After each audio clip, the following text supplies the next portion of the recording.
Hello friends, welcome to law in Telugu video series. ఈరోజు వీడియోలో మనం క్రిమినల్ నేరాలకు సంబంధించిన విచారణ ఎలా జరుగుతుందని తెలుసుకుందాం.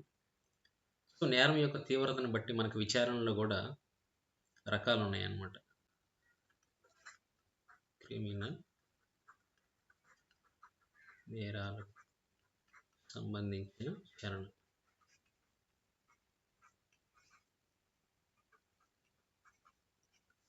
ఎలా జరుగుతుందనే దాన్ని ఈ వీడియోలో మనం తెలుసుకుంటున్నాం. సో చెప్పుకున్నాం కదా ముందుగా సమన్స్ కేసెస్,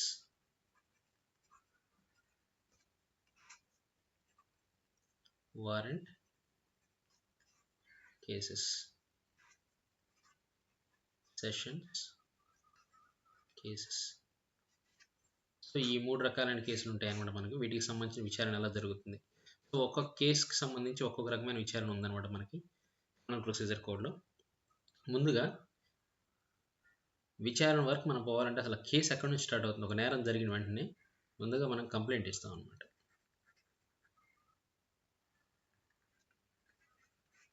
ఎవరిస్తారు? కంప్లైనెంట్, ఫిర్యాదుదారుడు. రైట్. సో మనకి జనరల్గా అంటే వాడుక భాషలో మనం కంప్లైంట్ అనగానే ఏంటంటే పోలీస్ కంప్లైంట్ ఇచ్చారంటారు. సో లాలో ఏంటంటే పోలీస్ కంప్లైంట్ అనేది ఉండదు. పోలీసులకు మనం ఇచ్చేదాన్ని రిపోర్ట్ అంటాం అనమాట. సో ఏదైనా నేరం జరిగిన వెంటనే పోలీసులు రిపోర్ట్ చేస్తాం. సో వాళ్ళు దానికి సంబంధించి ఎఫ్ఐఆర్ నమోదు చేస్తారు, ఫస్ట్ ఇన్ఫర్మేషన్ రిపోర్ట్. కంప్లైంట్ అనేది మనకి వాడుకలో ఈ పదాన్ని వాడినప్పుడు కూడా కంప్లైంట్ అనేది చట్ట ప్రకారం అయితే మ్యాజిస్ట్రేట్కి మనం ఏదైతే ఇస్తామో, ఏదైతే ఫిర్యాదు చేస్తామో దాన్ని మాత్రం మనం కంప్లైంట్ అంటే పోలీసులకు ఇచ్చేదాన్ని రిపోర్ట్ అంటాం. Right. Section 2 clause D of CrPC మనకి డిఫైన్ చేస్తుంది అనమాట కంప్లైంట్ అంటే. కంప్లైంట్ ఈజ్ నథింగ్ బట్ ఏదైనా ఎలిగేషన్ అనమాట, ఒక ఆరోపణ చేయటం. ఒక పలానా వ్యక్తి has committed a certain offence, ఒక నేరం చేశాడని మనం ఒక ఎలిగేషన్, అది రాతపూర్వకంగా ఇన్ రైటింగ్ ఇవ్వచ్చు ఆర్ ఓవరాల్గా ఇవ్వచ్చు. రాతపూర్వకమైన అటువంటి ఆరోపణ చేస్తాం అనమాట. అది కంప్లైంట్ ఎవరికి? To the magistrate. రైట్. ఎందుకు? ఆ నేరానికి సంబంధించి ఆ వ్యక్తి మీద తగిన చర్య తీసుకునే ఉద్దేశంతో మనం ఆ కంప్లైంట్ మేజిస్ట్రేట్కి ఇస్తాం అనమాట.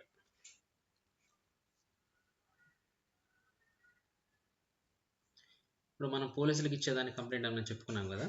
ఒకవేళ పోలీసులు కానీ మనం రిపోర్ట్ చేస్తారు, పోలీసులు వాళ్ళ ఇన్వెస్టిగేషన్ తర్వాత వాళ్ళ రిపోర్ట్లో ఒక నాన్ కాగ్నిజబుల్ అఫెన్స్ జరిగిందని అనిపించినట్లయితే, అది మెజిస్ట్రేట్ వారికి ఆ రిపోర్ట్ను వాళ్ళు సబ్మిట్ చేసినట్లయితే అప్పుడు పోలీసులు ఇచ్చేటటువంటి రిపోర్ట్ని కంప్లైంట్ కింద తీసుకోవచ్చు అనమాట. ఓకే. Non cognizable offence. ఇప్పుడు కాగ్నిజబుల్ అఫెన్స్ ఏంటంటే తీవ్రమైన నేరం అనమాట. నాన్ కాగ్నిజబుల్ అంటే అంత తీవ్రమైనది కాదు. కాగ్నిజబుల్ నేరాలు ఏంటంటే పోలీసులు ఎవరైతే ఉన్నారో కాగ్నిజబుల్ నేరాల విషయంలో వారెంట్తో పని లేకుండానే ఎవరినైనా అరెస్ట్ చేయొచ్చు లేదా ఇన్వెస్టిగేషన్ చేయొచ్చు అనమాట. బట్ నాన్ కాగ్నిజబుల్ నేరాలు అంటే తీవ్రమైన నేరాలు కాదనుకున్నాం కదా. ఈ నేరాల విషయంలో ఏంటంటే మ్యాజిస్ట్రేట్ యొక్క ఉత్తర్వులు లేకుండా వీళ్ళు ఎవరిని అరెస్ట్ చేయడానికి లేదు, ఇన్వెస్టిగేషన్ చేయడానికి లేదనమాట. సో అట్లాగా వాళ్ళ ఇన్వెస్టిగేషన్ తర్వాత ఒక నాన్ కాగ్నిజబుల్ నేరం జరిగింది, అంత తీవ్రమైన నేరం కాదు, సాధారణ నేరం జరిగిందని వాళ్ళు భావించినట్లయితే దాన్ని మ్యాజిస్ట్రేట్కి సబ్మిట్ చేస్తే, సో దీనిని మనం ఆ పోలీస్ ఏదైతే రిపోర్ట్ ఇస్తుందో దాన్ని మనం కంప్లైంట్ కింద తీసుకుంటాం. ఆ పోలీస్ ఆఫీసర్ని కంప్లైనెంట్ అంటాం అనమాట. రైట్. సో మనం అనేది రెండు విధాలుగా ఉంటుందండి. పోలీసులకు మనం రిపోర్ట్ చేసినప్పుడు వాళ్ళు కేసు ఫైల్ చేస్తే ఓకే. ఒకవేళ వాళ్ళు కానీ కేసు ఫైల్ చేయనట్లయితే మనం డైరెక్ట్గా మ్యాజిస్ట్రేట్కి కూడా కంప్లైంట్ ఇవ్వచ్చు అనమాట. రైట్. ఓకే. సో ఏదో పోలీస్ రిపోర్ట్ చేస్తాం, పోలీసులు తీసుకోకపోతే డైరెక్ట్గా మ్యాజిస్ట్రేట్కి మనం కంప్లైంట్ ఇస్తాం అనమాట. దీనినే మనం ప్రైవేట్ కంప్లైంట్ అంటాం. Private complaint. కొన్నిసార్లు ఏంటంటే ఇప్పుడు ఇక్కడ కాగ్నిజబుల్ నేరం జరిగిందనుకోండి, తీవ్రమైన నేరం అని చెప్పుకున్నాం కదా, డెత్ ఆర్ లైఫ్, ఎక్కువ ఇంప్రిజన్మెంట్ విధించడానికి స్కోప్ ఉన్నటువంటి కాగ్నిజబుల్ నేరం జరిగితే వాళ్ళే ఇన్వెస్టిగేట్ చేస్తారు. రైట్. వాళ్ళే అరెస్ట్ చేస్తారు అవసరమైతే. బట్ అలా కాకుండా నాన్ కాగ్నిజబుల్ నేరం జరిగిందనుకోండి, ఆ ఇచ్చిన రిపోర్ట్ బేస్ చేసుకుని పోలీసులకి వీళ్ళకి కంప్లైంట్ ఇస్తుంది ఒక నాన్ కాగ్నిజబుల్ నేరానికి సంబంధించి అని భావించారనుకోండి, వాళ్ళు ఆ కేసులో ఇన్వెస్టిగేషన్ చేయడానికి లేదు కాబట్టి వాళ్ళు ఈ కంప్లైనెంట్ ఎవరైతే ఉన్నారో ఆ కంప్లైనెంట్ని ఎవరైతే మ్యాజిస్ట్రేట్ ఉంటారో ఆ మ్యాజిస్ట్రేట్ వారికి రిఫర్ చేస్తారనమాట. సో మీరు ఈ కంప్లైంట్ని డైరెక్ట్గా మ్యాజిస్ట్రేట్ వారికి ఇవ్వండి అని చెప్పేసి. రైట్. సో అప్పుడు మ్యాజిస్ట్రేట్ వారు ఏంటంటే ఇన్వెస్టిగేషన్ చేయడానికి ఆ నేరాలకు సంబంధించి ఉత్తర్వులు జారీ చేస్తారన్నమాట, ఆర్డర్స్. ఇట్లా జరుగుతుందన్నమాట. కాగ్నిజబుల్ అయితే వాళ్ళే డీల్ చేస్తారు. నాన్ కాగ్నిజబుల్ అయితే వాళ్ళ కంప్లైంట్ వాళ్ళ రిపోర్ట్ తీసుకురనమాట. వాళ్ళు కేసు ఫైల్ చేయరు. కేసు ఫైల్ చేయకుండా ఆ మెజిస్ట్రేట్ దగ్గరికి వెళ్ళమని చెప్తారనమాట. ఎవరైతే కాంపిటెంట్ మ్యాజిస్ట్రేట్ ఉన్నారో వారు. సో వారి ద్వారా వస్తాయన్నమాట. సో వారి ద్వారా ఎప్పుడైతే ఆర్డర్ వస్తుందో అప్పుడు అది మళ్ళీ పోలీస్ కేసు కింద మారిపోతుంది. వాళ్ళు రిజిస్టర్ ఎఫ్ఐఆర్ నమోదు చేసి దానికి సంబంధించి ఇన్వెస్టిగేషన్ చేస్తారు. సో నాన్ కాగ్నిజబుల్ నేరాలకి మెజిస్ట్రేట్ యొక్క ఉత్తర్వులు అవసరం అనమాట. సో ఈ విధంగా జరుగుతుంది. ఇది కాగ్నిజబుల్ నాన్ కాగ్నిజబుల్ అని చెప్పి పబ్లిక్ అవగాహన ఉండదు కాబట్టి పోలీసులు ఎఫ్ఐఆర్ నమోదు చేయని వెంటనే వీళ్ళు ఆందోళన పడతారనమాట. సో వీళ్ళు ఒత్తిడికి గురయ్యారు, లేదంటే ఇన్ఫ్లుయెన్స్ అయ్యారు, మా కేసును నమోదు చేయట్లేదు అని చెప్పేసి. సో అందువల్ల మనకి కాగ్నిజబుల్ అంటే ఏంటి, నాన్ కాగ్నిజబుల్ అంటే ఏంటి అనేది ఒక అవగాహన ఉండాలన్నమాట పబ్లిక్. రైట్. నాన్ కాగ్నిజబుల్ నేరాల విషయంలో మనం ప్రైవేట్ కంప్లైంట్ ఫైల్ చేసుకోవాలన్నమాట డైరెక్ట్గా మెజిస్ట్రేట్కి. రైట్. సెక్షన్ 200 సిఆర్పిసి ప్రకారం ప్రైవేట్ కంప్లైంట్ మనం ఫైల్ చేసుకుంటాం. ఇక్కడైతే ఎఫ్ఐఆర్ అయితే 154 సిఆర్పిసి. ఓకే. సో ఇప్పుడు కాగ్నిజెన్స్ అనే వాడు తెలుసుకోవడం అవసరం అన్నమాట. Cognizance section 190 of CrPC. So cognizance అంటే ఏంటి? జ్యుడిషియల్ నోటీస్ అనమాట. Judicial notice of offence. So మనం ఎప్పుడైతే కంప్లైంట్ ఇచ్చామో జడ్జి గారు దానికి సంబంధించి ఒక డెసిషన్ తీసుకుంటారనమాట, whether to proceed with the complaint or not అనేది. ఈ కేసులో ప్రాథమిక సమాచారం ఉంది, నేరం జరిగినట్లు నిరూపించడానికి, అంటే ప్రైమా ఫేసి ఎవిడెన్స్ అంటాం దాన్ని, ఉన్నట్లు కోర్టు వారు నిర్ధారించినట్లయితే కాగ్నిజెన్స్ తీసుకుంటారు. కాగ్నిజెన్స్ అంటే notice of that offence and proceed with the case. దానికి సంబంధించిన ఇన్వెస్టిగేషన్, ఎంక్వైరీ ఇవన్నీ చేయమని చెప్పి చెప్తారనమాట. అలా వాళ్ళు ఆ నేరాన్ని గుర్తించినట్లయితే దాన్ని మనం కాగ్నిజెన్స్ అంటే. ఏ నేరాలకు సంబంధించి అంటే బియాండ్ రీజనబుల్ డౌట్ ఈ స్టేజ్లోనే మనకి నిరూపించాల్సిన అవసరం లేదు. జస్ట్ ఒక ప్రాథమిక సమాచారం ఉంటే చాలు. సో దాన్ని బట్టి నేరం జరిగినట్లు అనుమానించడానికి స్కోప్ ఉన్నా చాలు. అలాంటి ఆధారం ఉంటే కోర్టు ఏం చేస్తుంటే దానికి కాగ్నిజెన్స్ నథింగ్ బట్ నోటీస్ తీసుకుంటుంది అనమాట. నోటీస్లోకి తీసుకొని ఆ నేరాన్ని ప్రొసీడ్ అవుతుంది అనమాట. దాన్నే మనం కాగ్నిజెన్స్ అంటాం. రైట్. ఈ కాగ్నిజెన్స్ అనేది మనం 3 రకాలుగా తీసుకోవచ్చు అనమాట. ఐదర్ ఎవరైనా కంప్లైంట్ చేస్తే ఆ కంప్లైంట్ బేస్ చేసుకుని ఆ నేరాలను పరిగణలోకి తీసుకోవచ్చు. Next one police report. Police report base చేసుకొని కూడా ఏంటంటే కాగ్నిజెన్స్ తీసుకోవచ్చు అనమాట. Third, cognizance is nothing but decision to proceed with the case. ఎప్పుడు సఫిషియెంట్ గ్రౌండ్స్ ఉన్నాయని చెప్పి అనుకున్నప్పుడు. థర్డ్ వన్ ఏంటంటే or any other information not on police report. Police report కాకుండా ఇంకేదైనా సమాచారం డైరెక్ట్గా మ్యాజిస్ట్రేట్ వారికి లేదా న్యూస్ పేపర్ ద్వారా ఇంకో ద్వారా కానీ ఆయనకు సమాచారం ఉన్నప్పుడు. So other information. సో తనకు సమాచారం ఉన్నప్పుడు నేను పోలీస్ రిపోర్ట్ మీద లేదా కంప్లైంట్ మీద ఈ మూడింటి మీద బేస్ చేసుకుని ఒక నేరానికి సంబంధించిన కాగ్నిజెన్స్ అనేది మ్యాజిస్ట్రేట్ వారు తీసుకోవచ్చు అనమాట. సో తీసుకున్న తర్వాత ఏం జరుగుతుంది, ఆటోమేటిక్గా ఇన్వెస్టిగేషన్కి ఆర్డర్ ఇవ్వచ్చు. లేదంటే అది ప్రైవేట్ కంప్లైంట్ అనుకోండి,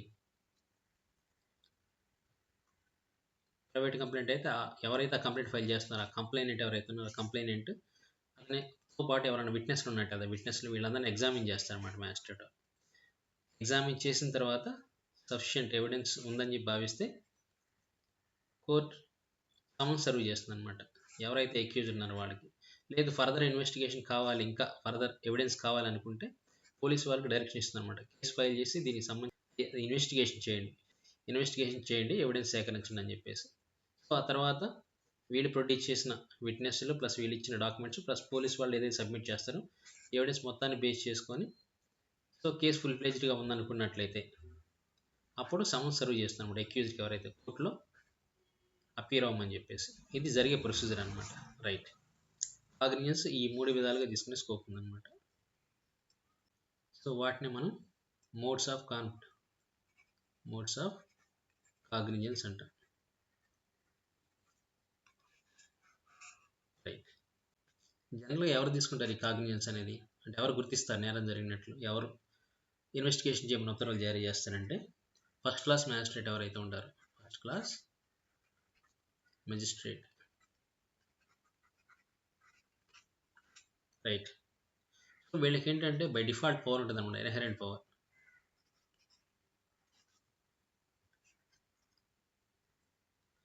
ఒకవేళ ఈ చీఫ్ జ్యుడిషియల్ మ్యాజిస్ట్రేట్ ఎవరైతే ఉన్నారో స్పెషల్గా ఎంపవర్ చేస్తే ఎవరైనా సెకండ్ క్లాస్ మ్యాజిస్ట్రేట్ ఎవరైతే ఉంటారో ఆ సెకండ్ క్లాస్ మ్యాజిస్ట్రేట్ కూడా ఏంటంటే వీటికి సంబంధించిన కాగ్నిజెన్స్ తీసుకోవచ్చు అనమాట. రైట్. సో వీళ్ళ విషయంలో అయితే ఏంటంటే ఎవరు రికగ్నైజేషన్ అవసరం లేదు, డైరెక్ట్గా వాళ్ళు కాగ్నిజెన్స్ తీసుకోవచ్చు. బట్ సెకండ్ క్లాస్ మ్యాజిస్ట్రేట్ విషయంలో అయితే ఏంటంటే సీజేఎం వాళ్ళని ఎంపవర్ చేయాలన్నమాట స్పెషల్గా. ఒకవేళ ఏదైతే ఏ నేరం అయితే వాళ్ళ ముందుకు వచ్చిందో ఆ నేరం అనేది ట్రైబుల్ బై సెషన్స్ జడ్జి అనుకోండి. సో సెషన్స్ జడ్జి మాత్రమే దాన్ని విచారించాలి అని వాళ్ళు భావించినట్లయితే ఆ కేసుని ట్రాన్స్ఫర్ చేస్తారనమాట. ట్రాన్స్ఫర్ టు సెషన్స్ కోర్ట్ అనమాట. 209 దీన్నే కమిటల్ అంటారు. Committal of case, committal of case to the sessions court under section 209 CrPC. అయితే ఇలా పంపించే ముందు ఏం చేయాలంటే 2 సెక్షన్లు ఉన్నాయన్నమాట. Section 207 and 208 CrPC. సో ఇందులో పొందుపరిచినటువంటి నిబంధనలు ఏవైతే వాటిని పాటించిన తప్ప ఆ కేసుని సెషన్స్ కోర్టుకి మ్యాజిస్ట్రేట్ వరకు పంపాలి. ఎందుకంటే సెషన్స్ కోర్టు డైరెక్ట్ ఎప్పుడు కూడా ఏ కేసుని కూడా కాగ్నిజెన్స్ తీసుకోవాలన్నమాట. రైట్. అవి జస్ట్ వాటికి ఫార్వర్డ్ చేయబడతాయి, దాన్నే కమిటల్ అంటున్నాం, ట్రాన్స్ఫర్ చేయబడతాయి అనమాట. ఎవరు తీసుకుంటారు ఆ కేసు సంబంధించి అంటే మేజిస్ట్రేట్ వారే తీసుకొని కాగ్నిజెన్స్, ఆ తర్వాత ఆ కేసు వీళ్ళు విచారించాలి, వీళ్ళ చేత విచారించదగినది అన్నప్పుడు వాళ్ళు ట్రాన్స్ఫర్ చేస్తారు. ఇక్కడ 207, 208 అంటున్నాం. 207 ఏంటంటే